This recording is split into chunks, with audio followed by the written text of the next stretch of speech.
സംസ്ഥാനത്തെ തദ്ദേശ സ്ഥാപനങ്ങളിലേക്കുള്ള തെരഞ്ഞെടുപ്പ് പ്രഖ്യാപനം ഉടൻ നടക്കും. നവംബർ, ഡിസംബർ മാസങ്ങളിലാണ് തെരഞ്ഞെടുപ്പ് നടക്കുക. ഡിസംബർ 20-ന് മുൻപ് തെരഞ്ഞെടുപ്പ് പൂർത്തിയാക്കാനാണ് തെരഞ്ഞെടുപ്പ് കമ്മീഷൻ ആലോചിക്കുന്നത്. ഇതിന്റെ ഭാഗമായുള്ള മുന്നൊരുക്കങ്ങൾ കമ്മീഷൻ പൂർത്തിയാക്കി. തീവ്ര വോട്ടർ പട്ടിക പരിഷ്കരണം നീട്ടിവെക്കണമെന്ന് സംസ്ഥാന തെരഞ്ഞെടുപ്പ് കമ്മീഷൻ തെരഞ്ഞെടുപ്പ് കമ്മീഷനോട് ആവശ്യപ്പെട്ടു. തദ്ദേശ തെരഞ്ഞെടുപ്പ് പ്രഖ്യാപിക്കാനിരിക്കുന്നതിന്റെ പശ്ചാത്തലത്തിലാണ് ഈ ആവശ്യം. മുഖ്യ തെരഞ്ഞെടുപ്പ് കമ്മീഷണർക്ക് സംസ്ഥാന തെരഞ്ഞെടുപ്പ് കമ്മീഷൻ കത്ത് നൽകി. തദ്ദേശ തെരഞ്ഞെടുപ്പിന്റെ പശ്ചാത്തലത്തിൽ തീവ്ര വോട്ടർ പട്ടിക പരിഷ്കരണം നീട്ടിവെക്കണമെന്ന് വിവിധ രാഷ്ട്രീയ പാർട്ടികൾ ആവശ്യപ്പെട്ടിരുന്നു.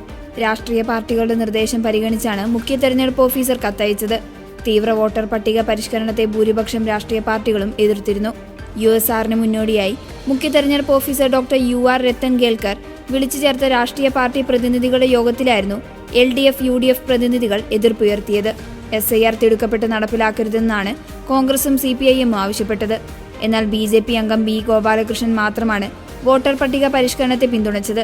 തദ്ദേശ തെരഞ്ഞെടുപ്പിന്റെ പശ്ചാത്തലത്തിൽ വോട്ടർ പട്ടിക പരിഷ്കരണം അപ്രായോഗികമാണെന്നും LDFും UDFും ചൂണ്ടിക്കാട്ടിയിരുന്നു. വോട്ടർ പട്ടിക പരിഷ്കരണത്തിലൂടെ അർഹരായവർ പുറത്താകുമെന്ന ആശങ്കയും ഇവർ പ്രകടിപ്പിക്കുന്നുണ്ട്. 2002-ലെ വോട്ടർ പട്ടിക അടിസ്ഥാനമാക്കിയാണ് പരിഷ്കരണത്തിലേക്ക് കടക്കുക. അതിനുശേഷം വോട്ടർ പട്ടികയിൽ ഇടം നേടിയ എല്ലാവരും അപേക്ഷാ ഫോം നൽകേണ്ടി വരും. 3 മാസം കൊണ്ട് വോട്ടർ പട്ടിക പരിഷ്കരണം പൂർത്തിയാക്കാനാണ് തെരഞ്ഞെടുപ്പ് കമ്മീഷൻ ലക്ഷ്യമിടുന്നത്.